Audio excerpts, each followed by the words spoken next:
Hello বন্ধুরা, এখন আমরা লুডো খেলছি। রাত 9:30 খেলছি, তাও ছাদে, চারজারে আলো লাইটে। ঘরে খেলছি, ঘরটা দারুণ গরম, এত গরম। চাঁদ মামা দেখা যাচ্ছে, এবং চাঁদ মামাকে ধরেই পড়বো দেখে। দুপুর খেলা হয়ে গেল বন্ধুরা। এখন এটা আমি আর ভাইজি মিলে খেলছি উডুডু।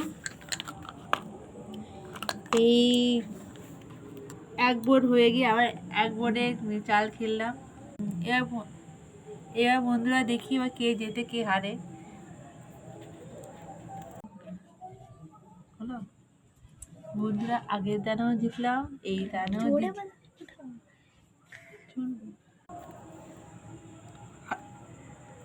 আগের দানেও জিতলাম, পরের দানেও জিতলাম। বন্ধুরা ভালো লাগলে কমেন্ট, লাইক, সাবস্ক্রাইব করে দিও। Good night, tata, bye bye.